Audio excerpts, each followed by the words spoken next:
Hola, hola, Ecofoodies. Yo soy J. Gutiérrez del blog cucharaviajera.com. ¿Cómo estáis? Bienvenidos a otra entrega más de Gastrocharlas.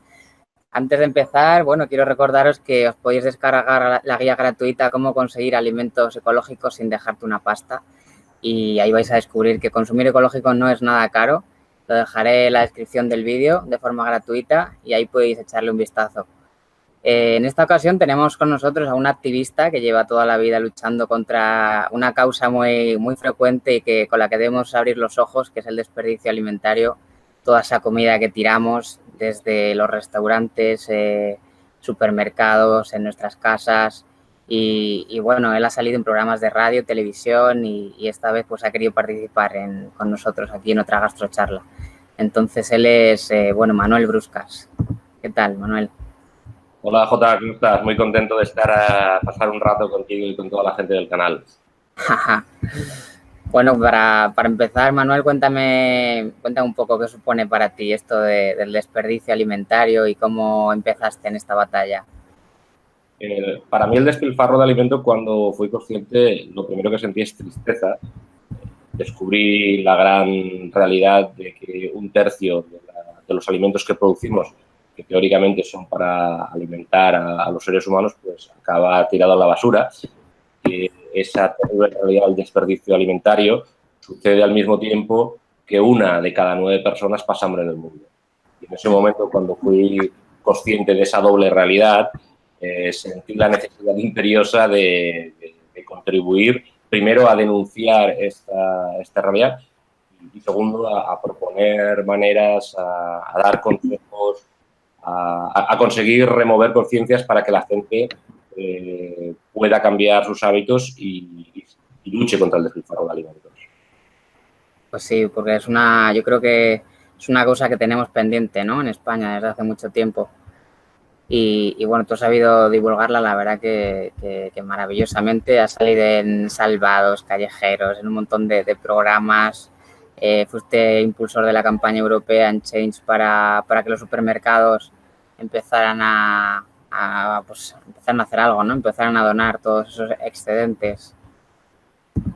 Sí, la verdad es que en el momento en el que decidí emprender esta lucha no tenía muy claro qué quería hacer, pero poco a poco he conseguido adentrarme en más y más espacios, ya por internet o como comentabas en medios, para explicar a la gente esta historia, ¿no? Esta triste historia, que por suerte cada vez hay más gente que es consciente de lo que está pasando. Y además, y es la parte con la que me quedo de todo este tiempo luchando, una vez explicado, casi todos, o yo diría que todo el mundo que le explica esta historia ha cambiado algo en su vida, pequeños gestos, despilfarrar menos comida, tratan de ser más consecuentes, compran fruta fea y, bueno, es un camino que no es un sprint, es una maratón, pero de lo cual me siento muy, muy orgulloso, ¿no? Y donde además creo que queda mucho por hacer, pero soy consciente que siempre que esta historia llega a los oídos de alguien, el impacto suele ser positivo. Y eso también me llena de alegría, ¿no? Ver que los humanos, conversando y hablando sobre los temas, podemos realmente hacer un clic y ser mucho más responsables con nuestro entorno. Realmente, ¿cómo le diríamos a esa gente? ¿Realmente se tira tanta comida en España? Bueno, en España, por desgracia, estamos en el grupo de cabeza de países que tiran más comida. Tiramos millones de toneladas de comida, 9 millones de toneladas de comida, esta era un poco la estimación.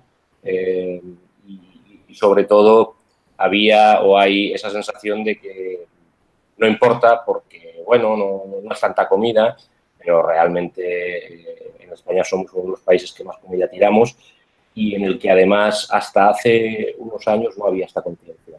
Pues yo creo que siempre hay esa doble fase. La primera es que aquello que no eres consciente que es un problema, no es un problema, ¿no? Yo creo que hemos empezado, hemos movido un poco y hemos dicho, oye, esto es un problema, la opinión pública, las organizaciones sociales, los gobiernos de las diferentes regiones en España ya empiezan a ser conscientes del problema. Ahora estamos en esa segunda etapa, ¿no? ¿Qué hacemos al respecto? Pero yo diría que en los últimos años hemos concienciado y hemos conseguido que la gente sepa esta terrible realidad. España, pues, como decía, esos millones de toneladas que desperdiciamos nos sitúan a la cabeza en el mundo y en Europa de países que más comida desperdician. Sí, la verdad que es una pena, es una pena. Cuéntame algún logro que hayas tenido en todos estos años, alguna buena noticia que hayas conseguido, que son Yo muchas. creo que ha habido varias, y voy a empezar, si quieres, con una muy personal. Me gustaría Sí. contar que en todos estos años, una vez publicamos el libro sobre el despilfarro de comida, fui al colegio de mi hija, entonces ella tenía 9 años, y pude explicarle a ella y a sus compañeros de clase el problema del desperdicio de alimentos, y a raíz de aquello, pues los niños pensaron cómo tenían que explicárselo a sus padres, y los días posteriores todos los padres me decían, pues, ¿qué has escrito de vuestros hijos? Pues, me he oído, ya están muy pesados con este tema, ¿no? Pues, me pareció maravillosa esa conexión de decir, ¿cómo puedes conseguir que con la educación? Sí, claro. Yo diría que esto es lo que más orgulloso me ha hecho. Aparte de esto, que si quieres es un tema personal, yo creo que hay cosas de las que me siento, pienso, wow. Por ejemplo, el 16 de octubre pasado, Día Mundial de la Alimentación, varios activistas contra el despilfarro de alimentos fuimos a Bruselas, nos reunimos con responsables de la Comisión Europea, y hicimos una entrega simbólica de 1.272.000 firmas de ciudadanos y ciudadanas europeas que pedían que la Comisión Europea luchara o tomara medidas específicas contra el despilfarro de alimentos. También me pareció un momento maravilloso, ¿no? Llegar allí a Bruselas con la mochila cargada de sueños, ¿no? Y poder tener, por supuesto, también el haber publicado con mi amiga Ale, con Alejandra, el libro Los tomates de verdad son feos. También me parece un logro maravilloso. Y, en general, darme cuenta que ha habido tanta gente en estos años que ha decidido sentarse conmigo y escuchar esta historia, ¿no? Gente como tú. Esto, cuando yo empecé, ahí por el año 2011, no sabía muy bien qué iba a conseguir, pero si echo la vista atrás, digo, wow, ha sido un camino lleno de momentazos. Qué bien, qué bien. ¿Quién es tú? ¿En quién te fijas? ¿Quién es tu referente en esto del desperdicio? El desperdicio, sin duda alguna, el referente fue Tristan Stewart, que es un activista británico y que fue el que escribió hace algunos años un libro sobre el escándalo que supone el desperdicio de alimentos. Leer su libro, conocer su historia, fue sin duda una inspiración. Y desde entonces, pues, él me ayudó a digamos, cuantificar o ver o tangibilizar esa intuición que yo tenía de que se tiraba mucha comida, que había diferentes lugares en los que sucedía, que había un problema de mentalizar a la gente. Claramente él lo consiguió. A partir de ahí, también gente anónima, gente que en el día a día pues, se dedica o bien a luchar contra el desperdicio de alimentos o bien se hace algo, una tarea sorda de, bueno, aunque nos gusta muchas veces negarlo, en España hay mucha gente que pasa hambre, y ver toda esa gente, voluntarios, voluntarias, entidades sociales, que habida cuenta que por desgracia parece que a nuestros gobernantes ese asunto no les parece lo más relevante, pues la gente que se dedica a poner en marcha comedores sociales, a dar cobijo a todas esas personas. Entonces, gente anónima y no tiene nombre y apellidos, o tiene nombre y apellido, pero no son gente conocida. Toda esa gente es la que al final de verdad te inspira, porque dices, ostras, al final son capaces de, además de protestar, además de reivindicar, hacer algo en su día a día. Y eso, sí, eso es importante. Algo, ¿no? Que no solo sea protestar, que es relevante, sino que además son capaces de tomar su día a día, dedicar tiempo a los más necesitados. Qué bueno. Y bueno, hablando ahora más en profundidad del desperdicio, según el Ministerio español, es curioso, ¿no? Pero el 40% lo tiran los hogares, el otro 40% los productores en origen y el resto, bueno, restauración y así. ¿Cómo lo ves? ¿Está acertado? Yo nunca me he creído estas cifras, siempre las he cuestionado, porque ¿qué es lo que ocurre? La parte que toca a los ciudadanos, o sea, nosotros, es cierta, se lanza mucha comida y por suerte se puede auditar, es decir, en casi todas las regiones de España hay agencias de prevención de residuos, van a los contenedores, analizan la comida desperdiciada y hay maneras, digamos, aproximaciones buenas a la cantidad de comida. El gran problema es los supermercados, que en los supermercados su mensaje oficial es no despilfarramos comida, pero tampoco dejan que organismos independientes auditen, ¿no? Y siempre hablan, no, desperdiciamos muy poco. Yo siempre sospechaba, y todos los activistas sospechábamos, que esas cifras no eran correctas. Con el tiempo ha habido un supermercado en Reino Unido, Tesco, que publicó, y eso hay que aplaudirlo, la cantidad de comida que realmente desperdiciaba. Wow. Se acercaba mucho más a las estimaciones de... perdón. Se acercaba mucho más a las estimaciones que hacíamos los activistas que a ese famoso no, solo lanzamos un 2, 3, 4%. Entonces, yo desconfío mucho de esos estudios o esas estadísticas que hablan de son los hogares los que despilfarran comida y los supermercados. Bueno, los supermercados despilfarran comida. Es difícil decir cuándo, cuando no permiten que se pueda auditar, pero el caso de Tesco nos invita a pensar que hay muchísima cantidad. Y luego lo has comentado, en origen, y es uno de los asuntos que más me hacen que me hierva la sangre. Sí, a mí también. Por eso la dictadura de la estética, ¿no? Todos esos productos que quedan en origen por diferentes motivos, porque no tiene el tamaño adecuado, o no tiene la forma que nos gusta, o no brilla, o tiene un golpe de viento, todo ese producto feo o imperfecto es terrible. Es terrible, sí. Toneladas, ¿no? Y cuando ves que hay gente que pasa y luego dices, oye, está aquí en origen, ha caído del árbol, naranjas, manzanas, tomates. Sí, ¿no? está perfecta. Es absurdo, es kafkiano. Sí, además tú siempre, es verdad que lo has reivindicado mucho y a mí también, es que es un tema que me hierve la sangre, la verdad.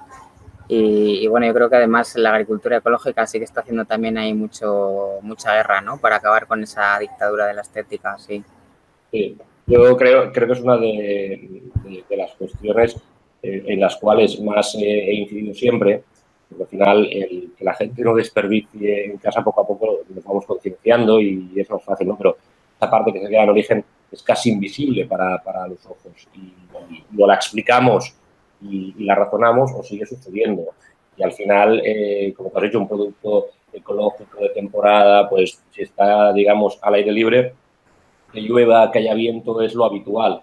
Y sobre todo hace que es una garantía. Se da la paradoja, y lo explica muchas veces, de todo ese producto que se descarta por feo, el que pasa digamos, el corte y es seleccionado, en muchos casos después pues pasa por máquinas de cera que las pulen para que brillen, ¿no? Con lo cual, sí, claro. lo que acaba provocando es que en las tiendas de alimentación, en las fruterías, en los supermercados, el producto que hay brilla, pero no lo brilla porque de forma natural brille, sino porque se ha producido esta lógica absurda de si brilla y es perfecto es que es mejor, pero ahí lo que tienes es cera y todo tipo de productos, incluso tóxicos algunos de ellos, ¿no? Con lo cual, eso es algo que, esa paradoja, esa cruel paradoja de lo feo que es más natural se descarta y lo que llega al final se le añaden todo tipo de productos para que eso, con esa dictadura de la estética, que en el caso de la alimentación es muy evidente y que responde a una dictadura de la estética que como sociedad vivimos, ¿no? Donde aquello que es diferente, aquello que es imperfecto, acaba siendo descartado. Sí, hay que reeducarnos un poco, ¿no? Y hacer un poco, pues lo que decías tú, ¿no? Ya desde pequeños educarnos de otra manera y ver que una fruta, pues cuanto más fea, más rica y que nos han educado con unos cánones que no son los correctos. Así es, así. Yo creo que el problema de los cánones de belleza es que ha inundado todo. Ahora estamos hablando de la comida, de la fruta y la verdura. Después, bueno, se produce, pues eso, la arruga, la imperfección es descartada. Incluso hace tiempo, un artículo que me chocó muchísimo, era un estudio a la Asociación de Cirujanos Plásticos de Estados Unidos y hablaban de que la nueva moda, que hace años cuando la gente iba a practicarse una cirugía plástica, pues lleva una foto de algún famoso, famosa, diciendo, mira, quiero parecerme a tal persona. Ahora lo que hacen es, van a Snapchat, cogen su propia imagen, la retocan, se ponen perfectos y nada, y dicen, me quiero parecer a este avatar mío, ¿no? Entonces, la patología se llama dismorfia Snapchat y es algo que está pasando. Entonces, yo creo que para mí refleja lo mismo, ¿no? Esa dictadura de la estética, es decir, yo tengo que ser perfecto, no puedo salirme de ciertos cánones. Y, Sí, bueno, sí. al final es preocupante y en el caso de la alimentación es sonrojante porque acaba produciendo eso, que se desperdicia comida cuando hay mucha gente que pasa hambre. Me parece inaceptable, ¿no? Sí. Y te voy a hacer una pregunta profunda, que seguro que me sabes responder. ¿Hay comida de sobra para alimentar a todo el planeta? Por supuesto, a día de hoy nadie debería pasar hambre. Con ese un tercio de comida que comentaba al principio de la conversación que se despilfarra, nadie tendría que pasar hambre. Y de hecho, al final, y me desvío un momento del tema, pero cuando hablamos del hambre en el mundo, yo siempre digo que hay una doble mala noticia. La primera es que hay mucha gente que pasa hambre, pero la segunda es que no sabemos cuánta gente pasa hambre, ¿no? Medimos todo, somos capaces de identificar cómo crece la economía, la inflación, miles de variables, y en cambio no nos hemos parado el tiempo suficiente a contar cuántas personas en concreto pasan hambre, no lo sabemos.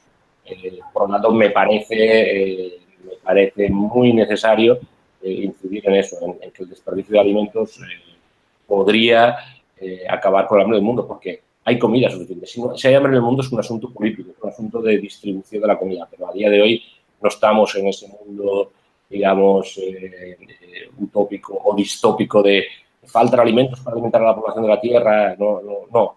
A día de hoy hay comida suficiente para que nadie pase hambre en el mundo. Y si hay hambre en el mundo, no es por falta de comida. No, está claro que no, está claro que no. Lo que yo siempre me pregunto es eso, ¿no? ¿Cómo nuestro país siempre está a la cola, ¿no? Y países, por ejemplo, como Francia, creo que fue el año pasado, o Italia, que se pusieron ya a tomar medidas bastante serias con este tema, porque es algo que alerta a la FAO, alerta a muchísimas asociaciones, o sea, es algo que como que no es tan costoso de evitar, ¿no? Simplemente hacen falta medidas políticas y a raíz de todo, pues cambiar un poco el sistema, ¿no? ¿Cómo lo ves? Lo has dicho, que cuando países de nuestro entorno han aprobado medidas muy concretas, Francia, Italia, y aquí no ha pasado nada, pues a mí me produce un poco de vergüenza. En realidad, además, lo que ocurre es que en España los titulares siempre es el mismo.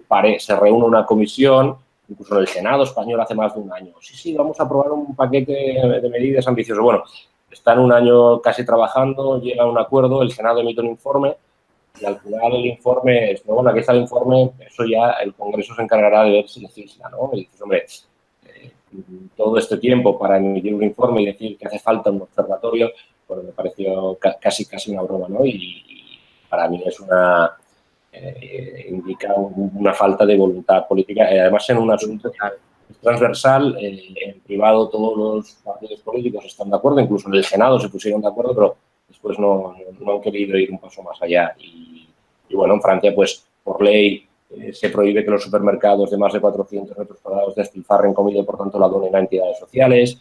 En Italia se aprueban incentivos fiscales para favorecer las donaciones. Bueno, hay muchas maneras de legislar. Creo que es muy importante legislar, no solo por el hecho de que obliga ese carácter coercitivo que puede tener una norma, sino que además inspira a una sociedad. Está diciendo, oye, esto es importante para una sociedad y sí. Que haya una ley ayuda a concienciar. ¿Qué dos medidas crees tú que podrían ayudar mucho en España? Yo siempre he abogado por una que no es demasiado popular, pero que traduciría en que los supermercados estén obligados a decir cuánta comida despilfarran de verdad, de forma auditable. Y como Tesco, ¿no? Exacto, sí, para mí sería... Por entonces se romperían muchos mitos y se obligaría o se traduciría ello en una presión clara para que los supermercados hicieran lo que sería la segunda medida, que es, oye, toda esa comida que sobra pues se puede, digamos, reutilizar. Y yo creo que en lo ideal sería además que en estas dos medidas los propios supermercados participaran. Es decir, creo que es relevante que surjan no solo como una imposición, sino con su implicación, porque después hay detalles importantes, ¿no? Cómo se canaliza esa comida, cómo se transporta, cómo se gestiona. También estaría muy bien, digamos, cambiar algunos aspectos del marco legislativo.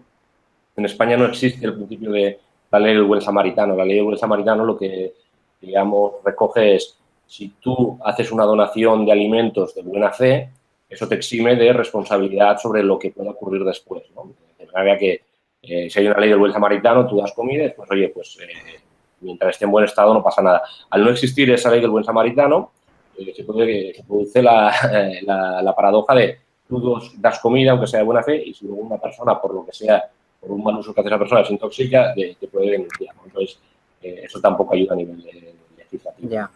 Para mí ese tipo de medidas ayudarían, pero yo creo que empezaría con esa parte de supermercados y después complementaría la legislación con algo que también hicieron en Italia, ¿no? Campañas educativas Sí, a nivel, pues eso, los medios de comunicación, pero sobre todo en las escuelas, ¿no? En los más pequeños, para inculcar unos valores de respeto, porque al final el despilfarro de comida lo estamos orientando mucho a esa dimensión ética y de hambre en el mundo y es completamente acertado, pero hay una segunda dimensión, que el despilfarro de alimentos contamina, contribuye a las emisiones de todos. Claro, la parte de la tierra, la parte de los recursos naturales, que eso no se ve tampoco. Exacto, es tremendo, ¿no? O sea, al final, digamos, llevar comida a la mesa pues implica un consumo de recursos y siempre lo repetimos mucho los activistas, que si despilfarrar comida fuera un país, ¿no? La República Independiente de toda la comida que se tira, ese sería el tercer país que más contribuiría a las emisiones de CO2, solo por detrás de Estados Unidos y China, porque si analizas todo lo que implica que un rumiante, por ejemplo, una vaca, pues consuma pasto, haga su digestión, lo cual en ese proceso emiten CO2, el transporte, las diferentes etapas, digamos, que van desde que el alimento está en origen hasta que acaba siendo llevado al plato, pues ahí hay este elemento de emisiones. Hay también el consumo de agua, la huella hídrica, digamos, del despilfarro de alimentos es tremenda. La deforestación y cómo acabamos con la biodiversidad, ¿no? Si hacemos una foto o un vídeo de estos de 1 minuto y medio de cómo era la Tierra antes del hombre y cómo es ahora, veríamos que es un planeta que estaba lleno de bosques, de selvas, y lo transformamos, sobre todo a raíz de los asentamientos agrícolas, en tierras de cultivo. Cuando esas tierras de cultivo Sí, nos la estamos cargando. Pues eso está muy bien cuando se plantea. El problema es que las hemos convertido en tierras de cultivo para comida que se despilfarra, o lo que es peor, se convierte en biocombustible, ¿no? Entonces, el impacto medioambiental del despilfarro de alimentos es algo a tener muy en cuenta. Y a nivel personal, ¿qué 3 soluciones o qué 3 truquitos podrías dar a la gente para que ahorre y no tire esa comida en casa? Lo primero es hacer una lista de la compra bien hecha, y es algo muy obvio, pero es, oye, antes de irme reviso lo que tengo en la nevera, en los armarios, ¿no? Para que no nos pase aquello de voy a comprar alegremente una lechuga y resulta que tenía una en la nevera al fondo que se había quedado, bueno, como se ha quedado un poco pocha la tiro. Entonces, hacer una lista de la compra, mirando lo que tenemos en casa, me parece una obviedad, pero ayuda muchísimo. Segundo, comprar producto de temporada, feo y de proximidad, con lo cual también reducimos la huella ecológica, ¿no? Porque al final nos hemos acostumbrado a que todo el año podemos consumir todas las frutas y todas las verduras del mundo, del planeta Tierra. Bueno, eso no debería ser así. Entonces, digamos, tomar productos de proximidad, feos y de temporada es un comportamiento que yo creo que todos podemos hacer y tiene un impacto. Y el tercero, gestionar mejor lo que nos sobra. Si nos sobra comida, la podemos congelar, o si nos sobra pues algo de carne, podemos reutilizarla con croquetas, o si vamos a un restaurante y nos sobra comida, pues nos lo llevamos. Es decir, hay que ser, en estos pequeños gestos cotidianos hay mucho margen de mejora y es lo bueno, ¿no? Dentro de ese problema tan grande del despilfarro, todos en pequeña escala podemos hacer mucho.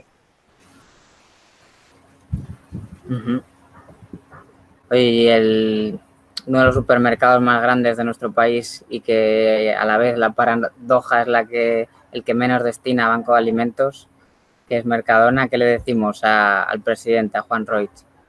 Yo le diría a Juan Roig que se ponga a vender fruta fea y que ayude a las organizaciones que luchan contra el hambre o contra el despilfarro de comida, que colabore con ellas y a la medida posible pues que nos diga cuánta comida tira y que trabaje con organizaciones para gestionar ese excedente. Bueno, y ahora vamos a hablar un poquito del libro, ¿no? Que ya ha pasado un año. El libro que te autopublicaste, Los tomates de verdad son feos, y que explica muy bien esto que hemos estado hablando. Y cuéntame qué has querido tratar en él. Así ha sido una experiencia maravillosa hacer este libro. Lo he hecho con una buena amiga que se llama Alejandra Zúñiga, que es ilustradora, y lo que queríamos era hablar del despilfarro de comida con máxima libertad y con un elemento incluso sin apuras artístico, ¿no? De ahí que haya también ilustración, ¿no? Es un libro donde contamos esta historia del despilfarro con texto y con imágenes y tratamos de tocar tres teclas. La primera es los cerebros, la razón. Explicamos el despilfarro de alimentos con datos, con reflexiones. El segundo ángulo que decía es el corazón, con el sentimiento.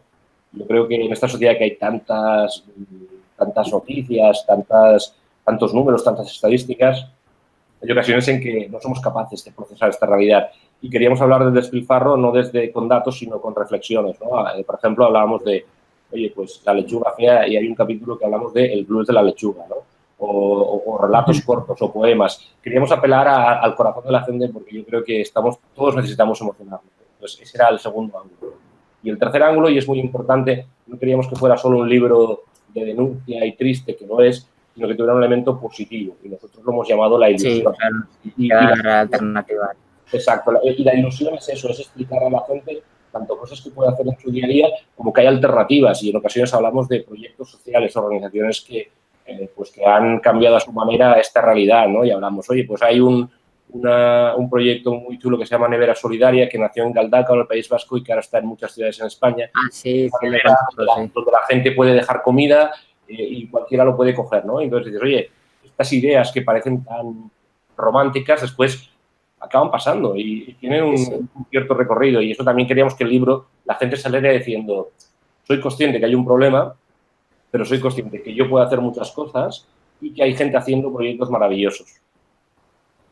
Pues sí, es así. Además, en nuestro país, además hay muchas, sí, lo que dices. Hay una plataforma también que me hablaron, que ahora no recuerdo el nombre, pero era una app para el móvil y era algo así también, como que el desperdicio de alimentos sale como un mapa y vas a recoger la comida de un restaurante, una pastelería que vaya a tirar y pues al final lo que dices, ¿no? Son alternativas y que hay que probarlas y que cada uno podemos hacer muchas cosas.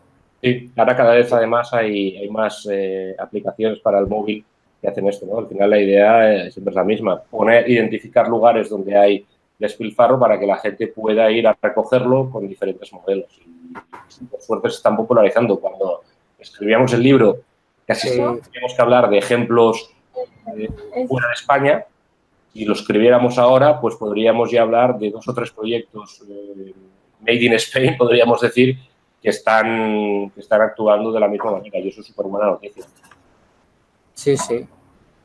¿Y cómo pueden hacer para conseguir el libro? Mira, el libro nosotros una vez autoeditado, que lo hicimos con la plataforma Goteo, ahora está a la venta en librerías y online a través de una distribuidora que se llama Virus. Entonces, si buscáis Virus Ediciones, allí lo podéis encontrar. También en librerías en las ciudades, Madrid, Barcelona, yo lo he visto por varias librerías, o sea que también está disponible. Curioso porque la gente cuando digo el libro que está en Amazon, digo, no está en Amazon, y nos planteamos que estuviera en Amazon, pero precisamente Virus, que es la distribuidora, nos dijo, mira, si vosotros creéis que es un proyecto con una cierta dosis de responsabilidad, nosotros os queremos explicar que muchas librerías acaban cerrando y acaban perdiendo, digamos, dejan de existir precisamente porque la gente ya no compra libros físicamente y lo acaba comprando en Amazon, ¿no? Entonces, bueno, como nuestro proyecto al final no se trata de una maquinaria de ventas, pues me pareció bonito que estuviera en ese enfoque, ¿no? Entonces, puede comprar online, Virus es distribuidora, pero ellos sobre todo lo llevan a librerías, ¿no? Entonces, la manera de comprarlo es esa. Intentamos también fomentar que si una persona lo compra y le guste, le decimos, déjalo en la biblioteca de tu pueblo de ciudad o regálalo, ¿no? Es un libro donde al final hay 1000 copias, digamos, circulando y ya está, no va a haber más ni menos y, por tanto, el que ya lo haya leído, le haya gustado, le invitamos a que lo comparta con quien quiera, porque esa es la idea del libro, que lo lea mucha gente. Sí, claro, cuanto más gente llegue, sí, mucho mejor. Y, oye, ¿cómo crees que la agroecología y la producción ecológica está ayudando a reducir esa cantidad de comida que tiramos? Yo creo que de varias maneras. La primera, creo que está ayudando también a que todos seamos más presentes el impacto medioambiental de la comida, el entender que la fruta es de temporada e incluso cuando la gente acostumbra que el producto ecológico visualmente ya es distinto y asume y aceptamos que tiene esos golpes, esos rasguños, yo creo que eso ayuda mucho a ser conscientes del valor de los alimentos, sobre todo porque la compra ecológica, que para mí tiene sentido, es cuando va acompañada de tú vas allí, hablas con las personas que trabajan en la tienda y te explican el porqué. O sea, que sea una compra donde no solo funcionalmente dices lleno las bolsas de comida o me llevo lo que sea y ya está, sino que además entiendo que hay detrás, ¿no? Con lo cual estoy muy a favor. Y me ha gustado eso que comentabas, ¿no? De por una es una compra ecológica que no te dejes, te tengas que dejar muchísimo dinero, ¿no? Que es quizá el gran problema que algunos consumidores encuentran, de decir, si yo quiero comprar producto ecológico, pero me cuesta un ojo de la cara, ¿no? Te comentabas antes, pues yo creo que el conseguir que haya iniciativas de consumo ecológico, cooperativas de consumo y demás, creo que eso puede ser está siendo muy beneficioso porque además consigue algo y es vincular a las personas con el punto en el que se producen los alimentos y entiendes el esfuerzo que hay detrás, no solo de recursos naturales, sino tú ves como alguien ha cultivado esos tomates, esa sensación de, ostras, estos tomates los ha cultivado mi vecino o son de el pueblo de al lado. Esta sensación de que es un producto que tú ves el origen y ves la persona que lo ha trabajado, creo que crea un vínculo que hace que valores el alimento. En el desperdicio de alimentos ha sucedido esta paradoja que en un momento de abundancia que hemos vivido en España después de muchos años tras la dictadura y empezar la gente a tener poder adquisitivo, pues nos hemos separado y la comida es relativamente barata, ¿no? Entonces, bueno, si lo pago y me lo dejo en el plato, pues ya he tenido suficiente. Entonces, creo que volver a vincularnos y por eso creo que el producto ecológico y de proximidad consigue ayudar a que volvamos a conectarnos con la naturaleza y eso tiene un impacto positivo. Sí, muy de acuerdo. Oye, y para terminar, recomiéndame algún libro y algún proyecto social con el que te identifiques. Libros, me encanta leer, pero voy a recomendaros un libro que para mí me ha hecho pensar mucho, que se llama Homo Deus, de Yuval Noah Harari. Muy bueno. Me parece un libro fascinante por la manera en la que reflexiona sobre muchos asuntos. No es un libro... ¿Está en la segunda parte o el primero? Este es el segundo Homo Deus. El primero fue Homo Sapiens. Homo Sapiens, ajá. Y ahora recientemente ha publicado un tercero que se llama 21 historias del siglo XXI, creo, muy recomendable también. Pero Homo Deus para mí es un libro que hace pensar, te hace ver las cosas de otra manera y te hace plantearte el mundo hacia el que vamos, ¿no? Pues para mí sería un libro que siempre, desde que lo leí hace 3 o 4 años, lo recomiendo a todo el mundo. Y como proyecto social, bueno, es que hay tantos. Bueno, alguno que te pille cerca de Barcelona, que también es la cuna de muchos proyectos y muy bonitos. Sí, pues mira, te voy a dar uno que, aunque no son de Barcelona, conozco a las personas involucradas, que es Carro de Combate. Me parece un proyecto muy chulo. Carro de Combate. Claro, ahí entrevistamos fue una entrevista muy buena, sí. Mira, entonces Carro de Combate también hace unos meses hicimos una campaña conjuntos con el libro y la verdad es que es gente que está haciendo... Fenómenas, sí. Sí, son increíbles las dos y al final creo que el esfuerzo que hacen, pues eso, para hablar de problemas en el mundo y de concienciarnos, decir, oye, las decisiones que tú haces al comprar tienen un impacto en el planeta y hacerlo con un enfoque periodístico de datos, de rigor, me parece maravilloso. Hace poco hice una campaña de crowdfunding también sí, estuvimos ahí apoyando. Pues eso, me gusta mucho ese proyecto, porque creo que demuestra cómo hoy en día, pues si tú tienes la voluntad de hacer algo, nadie te regala nada, vas a tener que picar mucha piedra, pero lo puedes acabar consiguiendo. Bueno, para remover, ¿hay algún mensaje que quieras lanzar de esperanza? Yo creo que otro mundo es posible, esa es mi visión, es un mensaje de esperanza, y por donde voy a todo el mundo a que defina qué es un mundo mejor para él o para ella en su escala y creo que está bien exigir cosas a los gobernantes, pero creo que una parte debe ser de nosotros. Tenemos que ser el motor del cambio. Muchas gracias por acceder aquí a la gastrocharla y nos seguiremos ahí cerquita. muchas gracias a vosotros y enhorabuena por el blog y el proyecto porque me parece muy chulo también. Gracias, gracias. Ahí seguiremos luchándolo también contra el desperdicio, a favor de la sostenibilidad y ahí estamos. Muy bien. Nada, cuídate, un saludo muy grande. Un abrazo, Contacto. Adiós. Para los que nos estáis viendo, pues ahí tenéis más gastrocharlas y abajo en la descripción del vídeo pues voy a dejar todo lo que Manuel nos ha comentado, ¿vale? Un saludito.